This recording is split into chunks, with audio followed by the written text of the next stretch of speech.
जिनके बच्चों ने आर्ट्स लिया होता था उनकी मम्मियां मोहल्ले में बाहर नहीं निकल सकती थी। उनकी मम्मियों को लगता है कि अरे यार ये बाहर जाते ही पड़ोसन ताने मारेगी कि तुम्हारा बेटा आर्ट्स आर्ट्स को इतनी हे दृष्टि से देखा जाता था कि आर्ट्स ये कौन लेता है। मैं जब 2010 में नई नई तैयारी करने के लिए आया ना, तो मुझे रूम नहीं मिला। हम 2 लोग आए तैयारी करने के लिए, तो 2 दिन तो मेरा एक पुराना दोस्त था जो इंजीनियरिंग करता था, 11th-12th तो मेरे साथ में पढ़ा हुआ था। उसके नंबर मेरे पास थे, मैंने उसको फ़ोन किया, यार मैं यहाँ तैयारी करने के लिए आया हूँ। तो उसने कहा एक बार तो मेरे रूम पे आ जा, फिर तेरा सेटल कर लेना रूम। अब 2 दिन तो उसके पास रहे, अब उसके सारे इंजीनियरिंग वाले दोस्त रहे। आप किसी के वो 4 लोग ऑलरेडी थे 2 कमरों में, ठीक है, हमें 2 दिन सुला लिया वो खूब है। अब न तो हमारी वहाँ पढ़ाई हो सकती है, वो भी डिस्टर्ब हो रहे हैं हमारी वजह से, क्यों हम तो मेहमान होके रह गए। हमें फटाफट रूम चाहिए, इधर-उधर घूमे, तब ये पीजी वाला सिस्टम होता ही नहीं था। तब ये था अपने-अपने रूम लो और अपना-अपना खाना बनाओ, रहो या कुक रखो, खाना बनवाओ उससे। तो हम रूम ढूँढ रहे पर कोई रूम नहीं मिल रहे हमें। कोई मिल रहा तो बहुत महँगा मिल रहा है, इतने रुपए हमारे पास में नहीं, कोई अच्छा नहीं मिल रहा। तो हमने हमारे एक बीकानेर में किसी एक सीनियर को फ़ोन किया कि हम ऐसे-ऐसे यहाँ उलझ गए, कोचिंग में एडमिशन ले लिया, 2 दिन से कोचिंग तो जा रहे हैं पर रहने का जुगाड़ नहीं है, लोगों के बाहर बन के बैठे हुए हैं। तो उन्होंने अपने किसी एक सीनियर के अपने साथ वालों के नंबर दिए, जो उनके साथ में पढ़े थे, हमारे सीनियर हो गए, कि इनके पास जाओ ये तुम्हें रूम दिलवा देंगे। हम शाम को जैसे 7 बजे क्लास ओवर हुई, 7 बजे के बाद में उनको फ़ोन किया कि भैया कहाँ पे हो? उनका यहाँ पे हूँ, आ जाओ, तो हम उनके पास में गए। मेरे अब भी याद आता है, वो एकदम ईज़ी वे में अपने रूम में बैठे हुए और हमें जाते पूछा, हाँ बताओ। मैं कहा, अरे वो बीकानेर से आपके पास एक फ़ोन आया होगा हमारे लिए। अच्छा, अच्छा, अच्छा, अच्छा, तुम वो आरएस की तैयारी करने वाले बच्चे हो, हाँ। तो मैं बड़ा यूँ दुबला-पतला सा दिखता था, आगे मैं था, मेरे से पीछे वो मेरे एक क्लास सीनियर थे जो मेरे साथ में आए थे। तो उन्होंने मुझे देख के पहले कहा कि तुम्हारी एज हो गई आरएस की तैयारी करने की? मैं कहा, हाँ, हाँ, पूरी-पूरी सी हो रही है। मैं एलिजिबल तो हो रहा हूँ इसमें। 5-7 दिन ऊपर हो रही है एग्ज़ाम से, बस इतना सा है। तो अभी क्या करेगा तैयारी करके? वापस जाना बीकानेर। घूम थोड़े दिन इधर-उधर धक्के खा के आ यार, तैयारी कर लेना। क्या यूँ 21 साल की उम्र में तैयारी करने के लिए तुम आ जाते हो? तो मैंने वापस कहा कि नहीं, नहीं, मैं तो आ गया, मैंने तो एडमिशन ले लिया, कोचिंग की फीस भी जमा करवा दी। मैं ये एग्ज़ाम दूँगा अभी जो आ रखा है। यार ऐसे थोड़ी होता है कोई एग्ज़ाम दूँगा। कुछ पढ़ा लिखा है कि नहीं पहले? मैंने नहीं, मेरा पढ़ा हुआ है थोड़ा। तो उनका मेरे से सवाल था कि बता प्रेमचंद जी के कौन-कौन से उपन्यास पढ़े हैं? तो मैंने उनको बताया कि मैंने गोदान पढ़ा है, मैंने गबन पढ़ा है, मैंने निर्मला पढ़ा है, मैंने उनकी खूब सारी कहानियाँ पढ़ी है। नाम बता कहानियों को, पंच परमेश्वर पढ़ी है, मैंने बूढ़ी काकी पढ़ी है, मैंने बड़े घर की बेटी पढ़ी है। जो स्कूलों में, कॉलेजों में कहीं न कहीं लगी होती थी, मैंने नाम लिए उनके। उनका चलो ठीक है। और प्रेमचंद जी के अलावा? मैंने फणीश्वरनाथ रेणु का एक उपन्यास पढ़ा है, मेलांचल। वेरी गुड, शाबाश। इनके अलावा और क्या पढ़ा मैंने? धर्मवीर भारती का एक पढ़ा मैंने, गुनाहों का देवता। और इसके अलावा क्या पढ़ा? मैंने मन्नू भंडारी का पढ़ रखा है, मैंने एक महाभोज और एक कहानी पढ़ रखी है खोटे सिक्के, और एक उनकी कहानी चैप्टर लगता था पहले, वो मैंने पढ़ रखी है, एक कहानी यह भी। वेरी गुड, शाबाश। तो यार मैं तेरे से अब लास्ट सवाल पूछता हूँ, ये बता दे फिर तेरे को रूम दिलवाते हैं। उसने कहा था कहानी पढ़ी है क्या? मैं कहा हाँ, चंद्रधर शर्मा गुलेरी की कहानी है, उसने कहा था हिंदी साहित्य की सबसे अच्छी कहानियों में से एक है, मैंने पढ़ रखी है। उसकी फेवरेट लाइन बता दे जो तेरी फेवरेट है उसमें, फिर बात करते हैं आगे। तो मैंने कहा उसमें एक लाइन है कि लड़का लड़की को प्रपोज करता है कि मैं तुम्हें पसंद करता हूँ, और लड़की जो होती है अपनी अंगूठी दिखा कहती है कि मेरी तो कुड़माई हो गई, मेरी तो सगाई हो गई। मैंने कहा वेरी गुड, यही मेरी फेवरेट है, तुम मेरे रूममेट हो। मैं आज सोचता हूँ उस बात को, क्यों कितने इंटेलिजेंट थे, वो जानते थे कि तैयारी उन्हीं को करनी चाहिए जिनका साहित्य पढ़ा हुआ है। जिनका साहित्य नहीं पढ़ा हुआ उनको इधर माथा पच्ची नहीं करनी चाहिए, क्योंकि जानते थे कि साहित्य नहीं पढ़ा हुआ है तो इसको लिखना नहीं आएगा, और ये तो मेंस का पेपर है, लिखेगा कैसे ये? फिर हमने नोटिस किया कि हमारे आसपास में भी लोग होते हैं, उन सबका साहित्य पढ़ा होता। फिर हमने नोटिस किया कि दिलीप सर क्लास में डेली हर 4-5 दिन में एक कोई बात आती, अरे वो चित्रलेखा पढ़ा है कि नहीं पढ़ा? कि सर नहीं पढ़ा हुआ चित्रलेखा। हाँ, लाना चित्रलेखा, लाना चित्रलेखा पढ़ना। चित्रलेखा लाए, पढ़ा। अगले 4-5 दिन बाद सर ने वापस कहा उदय प्रकाश की तिरिच किसने पढ़ा है? तो तिरिच तो नहीं पढ़ा, तो तिरिच लाना पढ़ना। तो 10-15 दिन बाद वापस आया कि वो पीले स्कूटर वाली लड़की, पीली छतरी वाली लड़की, वो उपन्यास किसने पढ़ा है? तो वो तो नहीं पढ़ा, पढ़ना। पीली छतरी वाली लड़की लाके पढ़ा। समानांतरिक दुनिया कितने लोगों ने पढ़ रखी है? तो 2-4 ना हाथ खड़े किए, लाना। राजेंद्र यादव की बुक लेके समानांतरिक दुनिया, वो पढ़ी। धीरे-धीरे, धीरे-धीरे कोचिंग के साथ-साथ में कोई 50 उपन्यास पढ़े। सर बताते, वो हमारे लिए वो था कि ये बाइबिल की लाइन है, करनी है। ये तो गीता में लिख दिया गया, ऐसा करना ही है। ये तो कभी कहा ही नहीं गया कि बाहर पढ़ना है, क्योंकि तो हम पढ़ते ही थे। ज्यादा दबाव इस बात पे था कि कौन कितने पढ़ता है। कोई कहता है यार मैं तो राजस्थान पत्रिका, दैनिक भास्कर पढ़ता हूँ, तो कोई दूसरा कहता है नहीं यार मेरे तो अमर उजाला भी आता है, नेशनल न्यूज भी तो देखनी होती है। मैं बीकानेर पढ़ता तब से जनसत्ता पढ़ा करता था, तो मेरे को जनसत्ता अच्छा लगता, तो मैं जनसत्ता मंगवा लिया करता, क्या उसमें यूपी बिहार की खबरें, चटपटी खबरें अच्छी आती थी, वो पढ़ लिया करते। यहाँ आके थोड़ा इंग्लिश वाला हुआ, बीकानेर में थोड़ा इंग्लिश वाला पढ़ता था मैं, फिर यहाँ आने के बाद और हुआ गया इंग्लिश वाला और पढ़ा, इंडियन एक्सप्रेस पढ़ेंगे, बीकानेर में हिंदुस्तान टाइम्स और टाइम्स ऑफ इंडिया मिला करते, तो वो लेके आया करते थे। इसलिए बेसिक नीड है इस तैयारी की। लोग सारे ग्रेजुएशन करने के बाद आते थे, इतना पढ़ के आते थे। आपके साथ समस्या है कि आप ग्रेजुएशन से पहले आ गए, इसलिए पढ़ावा नहीं है, अब पढ़ लिया जाए। सिलेक्शन उनके होंगे जिनके इस प्रकार की चीजें होगी, है ना। आप उस दिन भी आप यदि नोटिस करेंगे तो ज्यादातर ने कहा था कि करंट साथ में जोड़ लिया जाए तो ये हो जाएगा। वैल्यू एडिशन इसी को बोलते हैं। और वैल्यू एडिशन का क्या मतलब, ये है क्या कि मैंने राजस्थान जी के पढ़ा दी और वापस राजस्थान जी के और कहीं से पढ़नी है जाके। यदि मैंने राजस्थान जी के पढ़ा दी उसके बाद राजस्थान जी के कहीं और से पढ़नी है, इसका मतलब मैं मास्टर खराब हूं। फिर मतलब ही क्या निकला, मैंने पढ़ाया स्टूडेंट उसके बावजूद और पढ़ रहा है, फिर मैं क्यों पढ़ा रहा हूं यहाँ पे। तब तो कोचिंग और मास्टर दोनों बदलने की आवश्यकता है। नहीं पढ़ने अपने ऐसे किसी मास्टर के नोट्स, नहीं पढ़ने ऐसे किसी कोचिंग के अंदर। ये तो यही है, करंट जोड़ा जाए साथ में। अखबार पढ़ते पढ़ते पढ़ते पढ़ते पता नहीं कितनी बातें आपके दिमाग में आ जाएगी जो बिना लिखे आपके दिमाग में आ जाएगी, आंसर में उतरेगी। इसलिए 1.5-2 महीने हम केवल और केवल पढ़ेंगे, केवल और केवल याद करेंगे। डेली डेली होना ये चाहिए कि अगले 10 दिन बाद में जॉर्ज थॉमस जो है वो 10वीं बार पढ़ा जाना चाहिए। जब क्लास 10वीं क्लास तीसरी है, जब 10वीं क्लास चल रही हो, तब आप यूं आंखें बंद करके यूं रिवीजन करो तो यूं आए कि हाँ मेरे नोट्स में पहले पन्ने पे क्या लिखा है कि जॉर्ज थॉमस जो है आयरलैंड का है, मराठों का बड़ाई सेनापति था, जयपुर उदयपुर बीकानेर पे अटैक किए, military memoirs of George Thomas लिखी, 1800 में राजपुताना शब्द का प्रयोग किया, 5 विलियम फ्रैंकलिन ने प्रकाशित करवाई। इसको तो कहते हैं पढ़ाई। वरना आजकल कोचिंग फैशन है। हुआ क्या कि ये जो नीट और आईआईटी वाली तैयारी है ये बहुत जल्दी अपने राजस्थान में शुरू होगी। कोटा में कोचिंग आई और उसके बाद में इधर पूरा यूं उमड़ा, doctor engineer doctor engineer doctor engineer. और सबके बच्चे 10th करने के बाद में या 12th, पहले शुरुआत में हमारे टाइम में 12th करने के बाद में पीएमटी की तैयारी, आईआईटी की तैयारी, सारे वहां जाया करते। तो साइंस वाले बच्चों को बड़ा यूं इज्जत की दृष्टि से देखा जाता। तो जिन जिन के बच्चों ने साइंस लिए होते थे उनके माँ बाप अड़ोसियों पड़ोसियों को जीने नहीं देते थे। अड़ोसी पड़ोसियों से जा के पूछते हमारे वाला तो कोटा गया डॉक्टर बन जाएगा, आप पढ़ा। तो बड़ा आर्ट्स कॉमर्स वाले बड़ा लो लो फील किया करते। तो फिर कॉमर्स वालों के नया है कि सीए बन सकता है, इसलिए सीए वाली कोचिंग खुली। तो कॉमर्स वालों ने कहा हमारे वाला तो सीए बनेगा, अकाउंट हमारे वाला ही संभालेगा, तुम्हारे डॉक्टर इंजीनियर के।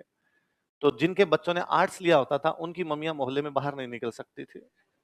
उनकी मम्मियों को लगता है कि अरे यार ये बाहर जाते ही पड़ोसन ताने मारेगी कि तुम्हारा बेटा आर्ट्स। आर्ट्स को है दृष्टि से देखा जाता था कि आर्ट्स ये कौन लेता है। कोई बच्चा आर्ट्स होता भी तो बता तो नहीं था ठीक है ले लिया, जो ले लिया रहने दो, क्या करोगे पूछ के। फिर ऐसे लोगों को हमने कहा कि आओ हम तुम्हें मुक्ति का रास्ता दिखाते हैं, हम तुम्हें आरएस और आईएएस पढ़ाएंगे। इसलिए उनकी मम्मियों ने और कहना शुरू किया कि आपका बेटा डॉक्टर बन जाएगा और हॉस्पिटल चेक तो हमारे वाला ही करेगा, एसडीएम बनेगा, जाके चेक कर सकता है। और चूंकि उन लोगों ने, डॉक्टर इंजीनियर वाले लोगों ने पहले तो कहा 12th के बाद आओ, क्योंकि 12th के बाद एग्जाम होता है उनका, 12th के बाद आओ। अब लोगों को लगा यार मैं तो इतना इंटेलिजेंट हूं ही नहीं कि 12th के बाद 1 साल में तैयारी कर लूंगा। तो कोचिंग वालों का 11th में आ जा, 11th 12th हम ही करवा देंगे, 1 साल तैयारी और करवा देंगे।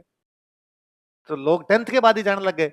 तो कोचिंग वालों को हमें और लगा अरे यार 10th के बाद ही आ रहे हैं। तो कोचिंग वालों का 6 में क्यों नहीं आते तुम। तो आजकल कोचिंग में 6 में जाते हैं। हमारे इधर यह था कि एग्जाम ही बीए के बाद है, एग्जाम ही ग्रेजुएशन के बाद है। तो हमने कहा ग्रेजुएशन के बाद ही आओ। स्प्रिंग बोर्ड 2020 तक मुझे याद है हमारे यदि कोई बच्चा फर्स्ट ईयर में आता रहता एडमिशन तो हम एडमिशन नहीं देते। एडमिशन नहीं दिया हमने किसी फर्स्ट ईयर के बच्चे को, फर्स्ट ईयर सेकंड ईयर दोनों। हमने कहा हमारे पास एडमिशन उन्हीं के होंगे जो या तो फाइनल में होंगे या जिन्होंने फाइनल कर ली होगी, क्योंकि उनकी समझ में आता है, बाकियों की समझ में नहीं आता ये। तो कोई आ भी जाता था हम वापस ना घर जा, क्या करना है गांव जा, आराम से खेल कूद मस्ती कर, थोड़े दिन इधर उधर धक्का खा के बाद में ना हमारे पास कुछ नहीं करना। क्या करूं तो अखबार पढ़ ले, प्रेमचंद जी कहानियों किताबें पढ़ ले, कुछ ही मत कर, कॉलेज जा आ कॉलेज जा। कॉलेज में तो कुछ होता ही नहीं, हाँ वही करना है, कुछ नहीं करना 2 साल वही करके आ जा अपने 2-1 साल बाद। फिर बाद में धीरे धीरे धीरे धीरे तुम्हारे जैसे बच्चे ज्यादा आने शुरू हुए। फिर हमें लगा कि यार अपने नहीं पढ़ाएंगे फर्स्ट ईयर वालों को तो कोई तो पढ़ाएगा। तो फिर पैसे अपने ही कमा ले, दूसरों कमाने क्यों मौके दे। क्योंकि बाकी कोचिंगों ने कहना शुरू कर दिया कि फर्स्ट ईयर में आइए ग्रेजुएशन के साथ करवाएंगे आरएस की तैयारी। तो हमें लगा यार वो तो अच्छी भी नहीं करवाते, अपने तो अच्छी और करवाते हैं, तो क्यों ना इधर लाया जाए। तो पहले हम कहा करते थे किसी को भी कि हम 0 लेवल से तैयारी करवाते हैं। आजकल हम कहते हैं माइनस से करवाते हैं, क्योंकि 0 पे तो तुम हो ही नहीं, तुम हो -21। तो हम तो -25 पे जाकर तैयारी शुरू करवाते हैं भाई साहब। ये भी समझाता हूं मैं बच्चों, छावनी वह होती है जहां सैनिक रहते हैं। सैनिक कहां रहते हैं बच्चों, अवश्य तो छावनी। और अपने दोनों राज्य हो रहे थे। अभी कहा मैंने 10 मिनट पहले मैंने बोला कि सैनिक जहां रहते उसको छावनी बोलते हैं। मैंने वापस पूछा सैनिक कहां रहते हैं, उन्होंने कहा छावनी में रहते हैं। बच्चों राजस्थान में कितनी छावनियां थी? 6 छावनियां थी, लिखो। आराम लिखा। और अरे सर ने मजेदार समझाया, सब कुछ क्लास में समझ आया। अरे इसमें क्या समझाना था?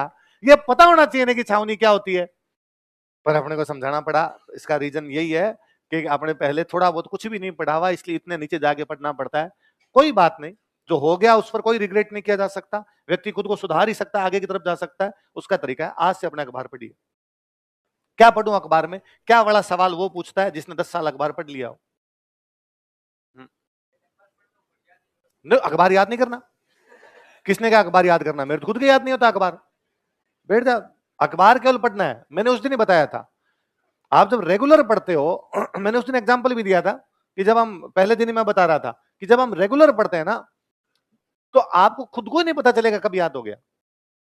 मैंने कभी याद नहीं किया कि अमिताभ बच्चन का बर्थडे कब आता है, रेखा का कब आता है, पर मुझे अपने आप याद हुए कि दोनों के साथ साथ ही आते हैं। हर बार आता, अखबार वाले वापस लिखते हैं अमिताभ और रेखा की प्रेम कहानी। अपने धीरे धीरे याद आ गया, अच्छा इनमें पहले कुछ ना कुछ था भाई साहब। अपने धीरे धीरे याद आ गया, अच्छा इनकी तो सिलसिला मूवी और बनी हुई है। आप धीरे धीरे इतनी सारी चीजें जुड़ती चली जाती है जिसकी हद नहीं। कोई चीजें आसपास में जुड़ती है। मैं कई बहुत पहले जब कभी अखबार पढ़ने लगा था, खेल वाला पेज पढ़ता, क्रिकेट अच्छी लगती क्यों, क्रिकेट पढ़ता।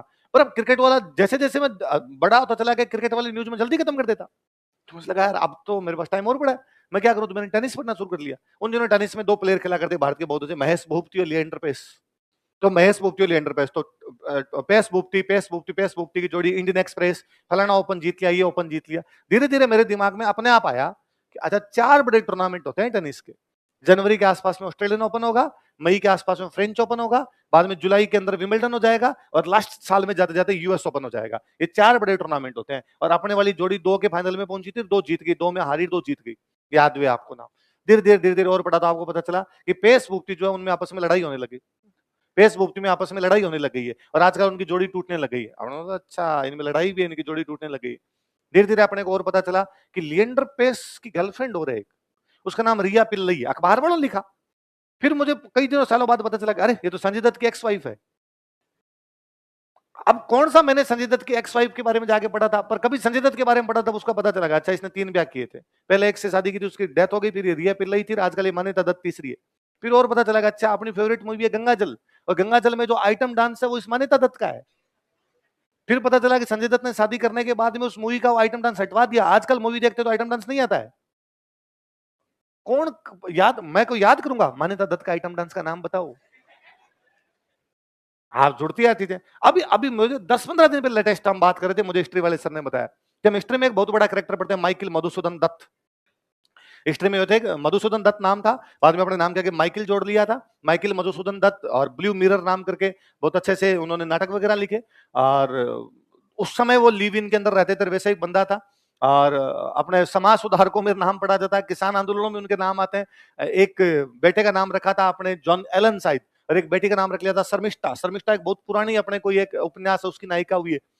तो लगता है यार ये बड़ा अजब गजब आदमी यार, अंग्रेजी संस्कृति को भी उतना ही चाहता है, भारतीय संस्कृति को इतना ही चाहता है। मुझे 10-15 दिन पहले हिस्ट्री वाले सर बता रहे थे कि माइकल मधुसूदन दत्त का पड़पोता सड़पोता है लिएंडर पेस। मेरे लिएंडर पेस से जुड़ी हुई सारी बातें दिमाग के अंदर वापस आई। लिएंडर पेस ने कब की टेनिस छोड़ दी? थोड़े दिन पहले, साल 1.5 साल पहले खबर थी कि लिएंडर पेस गोवा में अपनी गर्लफ्रेंड के साथ देखे गए। आजकल किम शर्मा उनकी नई गर्लफ्रेंड है। किम शर्मा, ये तो पहले युवराज सिंह की गर्लफ्रेंड थी। किम शर्मा ये तो मोहब्बतें वाली हीरोइन है जो अपने बीकानेर की ओर है। पता नहीं कहां से कहां चीजें जुड़ती है। अखबार याद नहीं करना, पढ़ के फेंकना है। अखबार याद, तू याद करने बैठता है, अखबार लेता फिर पढ़ता है मोदी जी जाएंगे अमेरिका, मोदी जी जाएंगे अमेरिका। ऐसे कौन करता है यार अखबार को? तेरे क्या समस्या है? सारे शोक संदेश भी। अरे आप वास्तव में पता नहीं क्यों हंसते हो, मेरे सारे शोक संदेश पड़े हुए होते थे। मैं बताऊं, हाँ पढ़ ले, क्या दिक्कत? एक युवती हुई 21 लाख के गहने लेकर फरार, ये न्यूज थी। तेरे को युवती लिखना नहीं आता है तो उसमें बड़ी मात्रा लगा देता है। मैं बताऊं, मैंने जब मेरे अखबार सबसे पहले कभी 4th-5th क्लास में पढ़ा होगा, घर पे अखबार आता था, क्या 4th-5th के बच्चे को क्या पता होगा कौन सा पेज पढ़ना चाहिए? जो सामने है वो पढ़ा। देखा पापा कौन सा पेज पढ़ रहे हैं, कि वो पहला पन्ना पढ़ रहे थे, अपने पहला पढ़ा।